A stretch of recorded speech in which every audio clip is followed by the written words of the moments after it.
Darko Zec, morda prva prava ugotovitev tega tedna, končno je prišla pomlad. Ja, res je, veseli smo, da je pomlad, da je končno vreme, kakor se spodobi in za ta čas. In veselimo se vseh naslednjih treningov ob takem lepem vremenu. Po 3 prespanih nočeh, po prostem ponedeljku, kako se ozirate nazaj na tekmo z Muro? Lahko rečem, da se ne oziramo nazaj na tekmo z Muro. Tekma je minila, osvojili smo točko, povečali smo prednost na lestvici, kar je največjega pomena, tako da se že pripravljamo za naslednjo tekmo v soboto z Olimpijo in vse misli so usmerjene na sobotno tekmo. Naslednja domača tekma, morda ponovno čas za vaš gol. 2 tekmi spomladi, 2 gola.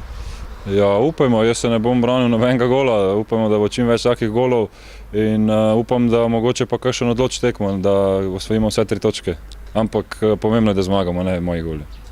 V letošnji sezoni ste podvojili svoj strelski izkupiček v prvi slovenski ligi, verjetno je to tudi posledica spremembe igralnega mesta.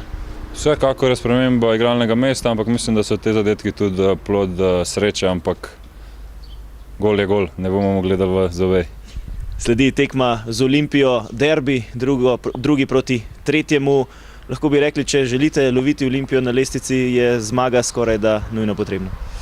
Ja, zmaga bi bila nujno potrebna, če bi se ozirali na razliko, ki je trenutno na lestvici, vendar, kot sem že nekajkrat ponovil, mi igramo iz tekme v tekmo, vsako tekmo gledamo zase in 3 pike, ne oziramo se na lestvico in na točke in razliko. Zdravstveno stanje je naravnost odlično, nikogar ni na zdravstvenem kartonu, verjetno to še dodatno povzroča dobro voljo v ekipi. Res je, povzroča dobro voljo in dobro konkurenco, kvalitetno konkurenco, tako da vsi moramo dati vse od sebe in bomo videli, kaj bo trener odločil, kdo začne tekmo in upamo na najboljše. Najlepša hvala, srečno. Hvala tudi vam.